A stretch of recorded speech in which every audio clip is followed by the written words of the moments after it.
নমস্কাৰ আজি 28 July 2024 Sunday আনদিনৰ নিচিনা মই আজিৰ পৰা অহা শনিবাৰলৈ এটা সপ্তাহৰ ৰাশিফল কম লগতে দুই এখন পত্ৰ চিঠি পত্ৰ আনসাৰ দিম বাৰু আৰু গতিকে যিসকলে নিজৰ নিজৰ দুটা কুৱেশ্যনৰ আনসাৰ দিব খুজিছে তেখেতসকলে মোলৈ চিঠি লিখিব পাৰে আনসাৰ পাব আৰু সদায় যদি মোক লগ পাব খুজিছে তেতিয়া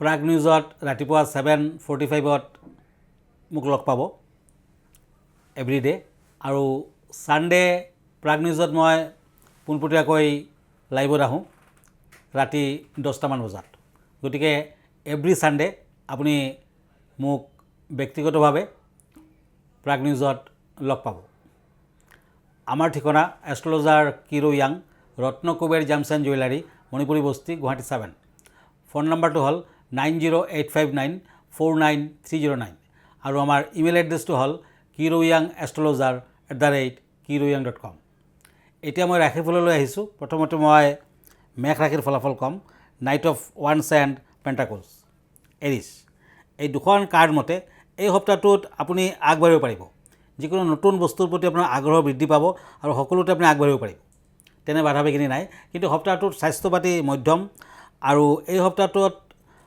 শাৰীৰিক দিশত কিছু অশুভকাৰক ভুৱনেশ্বৰী দেৱীৰ আৰাধনা কৰক ভুৱনেশ্বৰী দেৱীৰ মন্দিৰ দৰ্শন কৰক বিদ্যাৰ্থীসকলৰ মোটামুটি ভাল কিন্তু সপ্তাহটোৰ শেষৰ ফালে বিদ্যালাভত কিছু বাধা আছে যদি নতুনকৈ আপুনি ইণ্টাৰভিউ দিব খুজিছে নতুনকৈ যদি আপুনি ক'ৰবাত যাব খুজিছে যদি আপোনাৰ এক্সাম আছে তেতিয়া সাৱধান হওক আৰু এতিয়া শাওণ মাহ চলিছে গতিকে শাওণ মাহৰ এই সময়ছোৱাত বিদ্যাৰ্থীসকলে সদায় শিৱৰ মন্ত্ৰ জপ কৰক ওম নমঃ শিৱায় আপুনি জপ কৰিব পাৰে নিশ্চয় ফল পাব আৰু সপ্তাহটোত আপোনাৰ লাকি কালাৰ হ'ব য়েলো লাকি নাম্বাৰ হ'ব 2 এতিয়া বৃষ ৰাশি টৰাছ ওৱান চেঞ্চুৰিয়ত এই দুখন কাৰ্ড মতে এইটো সপ্তাহত বিভিন্ন দিশত খৰচা পাতি বৃদ্ধি পাব বিভিন্ন বিপদ আপদৰ সন্মুখীন হ'ব পাৰে ডাঙৰজনৰ পৰা সমস্যা আহিব পাৰে অৱশ্যে সপ্তাহটোৰ শেষৰ ফালে মুক্তি লাভ ব্যক্তিগত জীৱনত উন্নতি লাভ এই সপ্তাহটোত লাহে লাহে আপুনি যিকোনো কামতে আগবাঢ়িব পাৰিব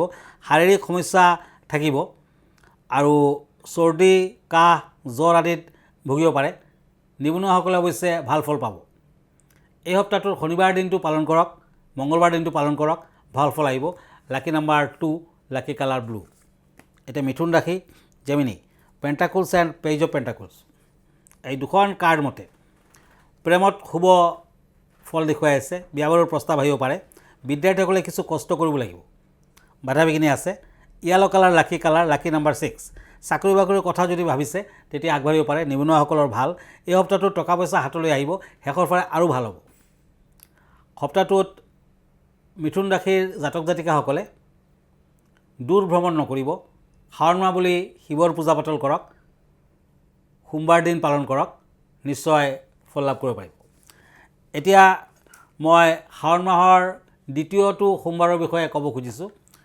কাইলৈ শাওণৰ ছেকেণ্ড মানডে দ্বিতীয় সোমবাৰ আৰু শাওণ মাহৰ সোমবাৰটো সকলোৰে প্ৰিয় আৰু তেতিয়া যদি মানে শাওণ মাহৰ আৰু কেইটামান সোমবাৰ আছে এইকেইটা সোমবাৰত যদি আপুনি শিৱৰ আৰাধনা কৰে যিকোনো ধৰণৰ পূজা পাতল কৰে শিৱক যেনেকুৱা আৰাধনা কৰিলে আপুনি সোনকালে ফল পাব পাৰে তেনেকুৱা যদি আপুনি কৰিব পাৰে তেতিয়া কিন্তু সকলো দিশতে আপুনি ফল পাব আৰু যিসকলে প্ৰেমত বাধাগ্ৰস্ত হৈছে প্ৰেমৰ ক্ষেত্ৰত যিসকলৰ বাধা আছে যিসকলে বিয়া বাৰুৰ ক্ষেত্ৰত বাধা পাই আছে তেখেতসকলে কিন্তু শাওণ মাহৰ সোমবাৰটো পালন কৰক নিয়মমতে প্ৰতিকাৰ কৰক নিশ্চয় ফল আহিব প্ৰথম কথাটো হৈছে শাওণৰ সোমবাৰ দিনা আপুনি দিন দুখীয়াক যিমান পাৰে সেৱা কৰক যিমান পাৰে দান দক্ষিণা কৰক বগা কাপোৰ কানি আপুনি দিব পাৰে পায়স খুৱাব পাৰে আপুনি নিজে একো বস্তু নাখাব প্ৰথমতে মানে লঘোণৰ নিচিনা থাকিব তাৰপাছত দানটো কৰক তাৰপাছত আপুনি নিৰামিষ আহাৰ গ্ৰহণ কৰিব পাৰে আৰু শাওণৰ যিকোনো এটা সোমবাৰে স্পেচিয়েলি শাওণৰ ছেকেণ্ড সোমবাৰ কাইলৈ যোনটো সোমবাৰ আহি আছে আপুনি যদি এটা ত্ৰিশূল লোহাৰ ত্ৰিশূল বাৰীৰ নৰ্থ ইষ্ট কৰ্ণাৰত দেৱ দেৱীৰ কৰ্ণাৰ দেৱ কৰ্ণাৰ বুলি যাক কোৱা হয় সেইটো কৰ্ণাৰত ত্ৰিশূলটো যদি মাটিত পুতি দিয়ে আৰু সেই ত্ৰিশূলৰ ওচৰত বহি ধূপ চাকি জ্বলাই আপুনি ওম নম শিৱায় নতুবা হৰ হৰ মহাদেৱায় নম বুলি 108বাৰমান মাতিব পাৰে। আৰু সেইদিনাখন যদি আপুনি কিবা এটা মনস্কামনা শিৱৰ ওচৰত কয়, শিৱৰ পৰা বিচাৰে, আৰু সদায় যদি তাতে বহি আপুনি স্পেচিয়েলি যদি সদায় কৰিব নোৱাৰে, সোমবাৰে সোমবাৰে যদি ওম নম শিৱায় বুলি 108বাৰ মাতিব পাৰে, এবছৰমান নেক্সট শাওনৰ সোমবাৰলৈ আপুনি সেই কামটো কৰি থাকক। এবছৰৰ ভিতৰত আপোনাৰ মনস্কামনা যোনটো আপুনি বিচাৰে পূৰ্ণ হ'ব। সেই কামটো আপুনি কৰিব পাৰে। লগতে শাওণ মাহৰ সোমবাৰে মানে কাইলৈ যোনটো সোমবাৰ, আপুনি গৰম পানী ল'ব, আধা গিলাচমান গৰম পানী ল'ব, তাত নেমুৰ টুকুৰা এটা দি ল'ব আৰু অকণমান মৌ ৰস দিব। মৌৰ লগত আপুনি একেলগে মিক্স কৰিব আৰু মহাদেৱৰ ওচৰত গৈ আপুনি অৰ্পণ কৰক, নতুবা শিৱলিংগত অৰ্পণ কৰক। তেতিয়া আপোনাৰ বাধা বিঘিনি থাকিলে, মনস্কামনা থাকিলে সোনকালে ফল পাব, বাধা বিঘিনিবোৰ দূৰ হ'ব। আলুৱে বনোৱা চব্জি আপুনি খাব লাগে। শাওণ মাহত যদি আপুনি ৰাতি আলুৱে বনোৱা চব্জি খায়, নিৰামিষ খাব লাগিব। দিনৰ ভাগটো লঘোণত থাকে, তেতিয়া ভাল। আৰু সন্ধিয়াক আপুনি ইউজ কৰিব। জেনেৰেল নিমখটো, জেনেৰেল চল্ট আপুনি ইউজ নকৰিব। গতিকে শাওণ মাহত তেনেকুৱাকৈ যদি আপুনি সোমবাৰে সোমবাৰে শিৱৰ আৰাধনা কৰে, শিৱ পূজা কৰে, শিৱলিংগত গাখীৰ পানী, ফুল, বেলপাত আদি দিয়ে, বেলপাতটো অতি পবিত্ৰ বস্তু, শিৱৰ প্ৰিয় বস্তু।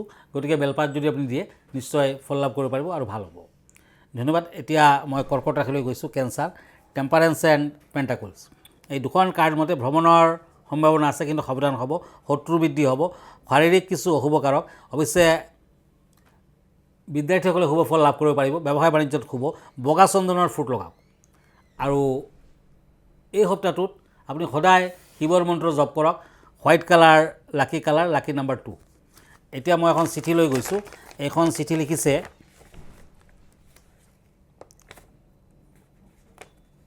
কালিমা দেৱী। এখেতে বঙাইগাঁৱৰ পৰা লিখিছে। কিৰিয়াং ডাঙৰীয়া নমস্কাৰ ল'ব। শাওণৰ সোমবাৰটো কেনেধৰণৰ পালন কৰিব লাগিব? হয়, আপুনি ঠিক টাইমতে লিখিছে। কাইলৈ শাওণৰ দ্বিতীয় সোমবাৰ। গতিকে ক্ষমা, সত্য, দয়া, দান, ভাল চিন্তা, ইন্দ্ৰিয় সংযম, দেৱ পূজা, অগ্নিহোত্ৰ, সন্তুষ্টি আৰু চুৰি নকৰা কামবিলাক এই সোমবাৰ দিনা পালন কৰা আৱশ্যক বুলি বিশ্বাস কৰা হয়। আৰু বাৰে বাৰে পানী খাই থাকিলে, তামোল বা পাণ খালে সেয়া কিন্তু অশুভকাৰক। দিনৰ ভাগত পাৰিলে নিৰ্জলা উপবাস কৰক। পানী নোখোৱাকৈও আপুনি প্ৰেক্টিছ কৰক।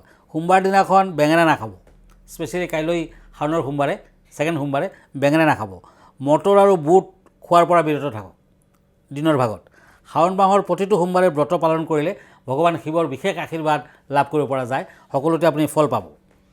আৰু শাওণৰ সোমবাৰ দিনা হৰ হৰ মহাদেৱায় নমঃ এই মন্ত্ৰ গোটেই দিনটো জপ কৰক। মনটো শান্ত থাকিব আৰু ভগৱান শিৱৰ আশীৰ্বাদ পাব। কিন্তু শিৱলিংগত শাওণৰ গোটেইকেইটা সোমবাৰে গাখীৰ পানী, ফুল, বেলপাত আদি দিবলৈ নাপাহৰিব। পুৱা ভাগতে কামটো কৰক। ধন্যবাদ। এতিয়া মই সিংহ ৰাশিলৈ গৈছোঁ। ছ'ৰ্টছ এণ্ড পেজ অফ ওৱান্স। এই দুখন কাৰ্ড মতে বাধা বিঘিনি আছে, অৱশ্যে সফলতা আহিব। এই সপ্তাহটোত ৰূপৰ আঙুঠি পিন্ধক, ভাল ফল পাব। সাৱধানে সপ্তাহটো পাৰ কৰক। আৰু এই সপ্তাহটোত বিদ্যাৰ্থীসকলে শুভ ফল পাব। ব্যাপাৰৰ ক্ষেত্ৰত কিছু বাধা আছে, প্ৰেমৰ ক্ষেত্ৰত কিছু বাধা আছে। গতিকে সাৱধান হওক। আৰু শাওণ মাহ বুলি সদায় শিৱৰ মন্ত্ৰ জপ কৰক, শুভ ফল আহিব। শুভ কালাৰ হ'ব ব্লু এণ্ড গ্ৰীণ, শুভ নাম্বাৰ হ'ব 6। কন্যা ৰাশি, swords and page of swords. এই দুখন কাৰ্ড মতে দিন দুখীয়াক গীতা, দক্ষিণা আদি দান কৰক। বামুণজনক গীতা দিব পাৰিলে আৰু ভাল। আৰু এই সপ্তাহটোত বাধা বিঘিনিৰ মাজেৰেও আপুনি আগবাঢ়িব পাৰিব। অন্ধজনক দান ধ্যান কৰক। কাজিয়া পেচালৰ সৃষ্টি হ'ব পাৰে, সপ্তাহটোত সাৱধানে পালন কৰক। অৱশ্যে ব্যক্তিগত জীৱনত উন্নতি আছে। সৰু সুৰা দিশত কিছু বাধা, শত্ৰু বৃদ্ধিৰ যুগ। বিদ্যাৰ্থীসকলে অৱশ্যে শুভ ফল লাভ কৰিব পাৰিব। কন্যা ৰাশিৰ জাতক জাতিকাসকলে গ্ৰীণ কালাৰ ইউজ কৰিব পাৰে, বটল গ্ৰীণ ইউজ কৰিব পাৰে। লাকি নাম্বাৰ হ'ব 2। তুলা ৰাশি, লিব্ৰা, ছ'ৰ্টছ এণ্ড ওৱান্স। এই দুখন কাৰ্ড মতে বাধা বিঘিনি আছে। এই সপ্তাহটোত বাধা বিঘিনিৰ মাজেৰেও আপুনি আগবাঢ়িব পাৰিব। অৱশ্যে সপ্তাহটোত মংগলবাৰ দিনটো পালন কৰক, হনুমানৰ আৰাধনা কৰক। বিদ্যাৰ্থীসকলে ভাল ফল পাব। যথেষ্ট বাধা থাকিলেও যদি আপুনি ব্যৱসায় কৰিছে, লাহে লাহে উন্নতি হ'ব। সপ্তাহটোৰ শেষৰ ফালে টকা পইচা হাতলৈ আহিব। দূৰ ভ্ৰমণ আদি কৰিব পাৰে। লাকি নাম্বাৰ 3, লাকি কালাৰ ৰেড। এতিয়া আহিছোঁ বৃশ্চিক ৰাশিলৈ, স্কৰপিঅ', ছ'ৰ্টছ এণ্ড কাপছ। এই দুখন কাৰ্ড মতে দিনটো আৰু সপ্তাহটো সাৱধানেৰে পাৰ কৰক। যাত্ৰা কৰিলে সপ্তাহটোত সাৱধান হওক। নিৰামিষ আহাৰ গ্ৰহণ কৰক। পাৰিলে সদায় শিৱ মন্দিৰত শৰাই এভাগ আগবঢ়াওক। এই সপ্তাহটোত বাধা বিঘিনিৰ মাজেৰেও আপুনি আগবাঢ়িব পাৰে, বাধা বিঘিনিৰ মাজেৰেও আপুনি আগবাঢ়িব পাৰে। কিন্তু সপ্তাহটোত ৰূপৰ আঙুঠি নতুবা শংখৰ আঙুঠি পিন্ধক। শুভ নাম্বাৰ হ'ব 3, শুভ কালাৰ হ'ব ব্লু। এতিয়া আহিছোঁ মই ধনুৰাশিলৈ। চেৰিয়াছ, king of shorts and pentacles. এই দুখন কাৰ্ড মতে ব্যৱসায় বাণিজ্যত মধ্যম ফল, অৱশ্যে শত্ৰু বৃদ্ধি হ'ব পাৰে। সপ্তাহটোত ব্যৱসায় বাণিজ্যৰ আৰম্ভণি কৰিব পাৰে, নতুন ব্যৱসায় বাণিজ্যত আৰম্ভণি কৰিব পাৰে। শিৱ মন্দিৰ সদায় দৰ্শন কৰক, শাওণ মাহ বুলি সদায় শিৱ মন্দিৰ দৰ্শন কৰক, নিশ্চয় ফল পাব। এই সপ্তাহটোৰ শেষৰ ফালে বিদ্যাৰ্থীসকলে কিছু শুভ ফল লভিব, প্ৰেম প্ৰীতিৰ বাধা আছে। সপ্তাহটোত গ্ৰীণ কালাৰ ইউজ কৰক, লাকি নাম্বাৰ হ'ব 2। এতিয়া আহক মকৰ ৰাশিলৈ। পেণ্টাকলছ এণ্ড ওৱান্স।